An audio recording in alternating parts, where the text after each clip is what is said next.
Les 5 et 6 mai 2025, à Nouakchott, Sidi Ould Tah a dévoilé avec conviction les 4 piliers de sa vision pour la Banque Africaine de Développement au lendemain d'un dîner-débat présidé par le ministre mauritanien des Finances, Sid'Ahmed Ould Bouh, en présence de ses principaux soutiens, le président sortant de la BADEA, Banque Arabe, pour le développement économique en Afrique. C'est livré en exclusivité à Financial Afrik sur les fondements de son ambition. Good afternoon and welcome to Nouakchott, Mauritania, as we sit down with Dr. Sidi Ould Tah for this exclusive interview. He is one of the 5 candidates for the African Development Bank presidency. Dr. Ould Tah, thank you for your time. Thank you. It's such a pleasure to be here in Mauritania, your home country, where it all started. Tell us what motivated your decision to stand as a candidate for the presidency of the African Development Bank, and why do you think you are the best suited person for the job? First of all, I do believe that it is a duty of each African who feels that he can contribute to improving the life and the livelihood of his African fellows to step up for any position where it is possible to make a transformative change in the right direction. So, from that principle, I do believe that given my 360 experience, both from the side and the supply demand, both from the supply and the demand side, so I do believe that I can contribute to the transformation of the African Development Bank and can contribute to the improving life and livelihood of African citizens. I have full respect for my fellow candidates, and I do believe each one of them is able to lead this institution. However, I do believe that given my vision and view of the role of the bank and the development of the continent, and given my network and also my deep knowledge of the continent needs, I may be useful for the bank in the next coming years. Indeed, you have the experience. You've been with BADEA for the past 10 years. But talk to us now about your vision for the African Development Bank. So my stems from a diagnosis of what is needed by the continent. And to do that, I had to hear from all the stakeholders, government, private sector, civil society, academia, and media. And it's clear that 4 cardinal points are important for our continent and for the development bank of the continent. This is why my vision is centered around 4 main pillars. First, scaling up the volume of financing, because we need to increase the volume of financing provided to the development of the continent. Currently, the available level of funding is far below what is needed for the continent. Second, unfortunately, we witness a scattered landscape of financial institutions across the continent. We need to bring them together to develop synergy between all of them and to have them work as a system. Third, we need to harness our human capital to reap the benefit of the demographic dividend while offering jobs for our youth and for our women. Last but not least, we need to build resilient infrastructure and to add value to our raw materials. It's unacceptable for Africa to continue to export raw materials and import finished goods.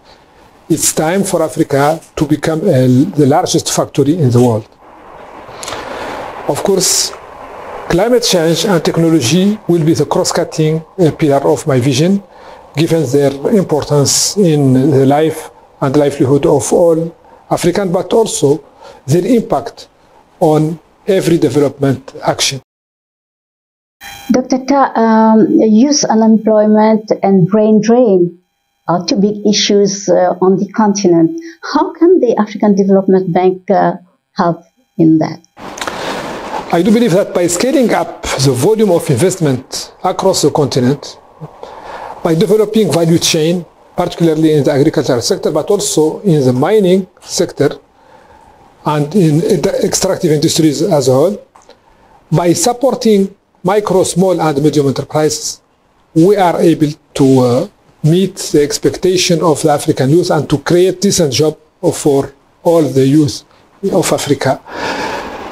We are also confident that when we create a conducive environment for business to prosper, when we increase the level of implication and involvement of the private sector, we create also the condition for the diaspora to come back to the continent.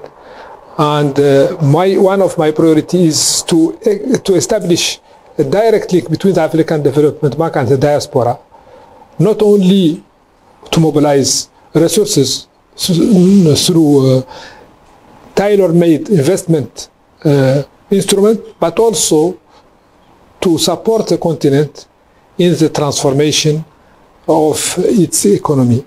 So we have very important talents around the world. We need to attract them to serve the continent and to contribute to the transformation of the continent.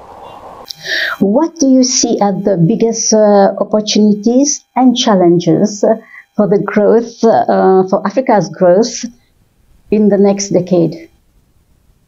The main impediment which is hampering the growth of the continent is the impact of exogenous shocks, and we need to make Africa more resilient to face any pandemic or any exogenous shock.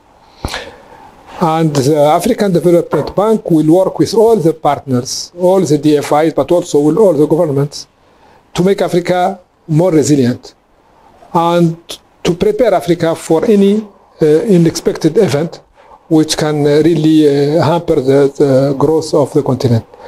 Definitely, the lack of capital is one of the constraints which are undermining the growth in Africa. So my objective of making each dollar works like 10 will definitely boost the growth of the continent. During your career in various institutions, have you come up with an innovative solution that you could use or apply to the African Development Bank should you become the president? One of the innovations the Arab Bank for Development in Africa, BADEA, has put on the table in the recent year was debt to equity structure. And that instrument, which helped the West African Development Bank to increase its capital while not increasing the burden of the shareholders, was really an innovation which is now replicated for other multilateral development finance institutions and guarantee funds across Africa. So I do also believe that our pilot project using AI for scoring and for facilitating the decision making regarding loan for small and medium enterprise can also be scaled up across Africa. So there are many other innovations which can really definitely help African Development Bank to fulfill its mandate. And I'm sure you'll come up with some more. How would you describe your leadership style? I believe that it's all about teamwork.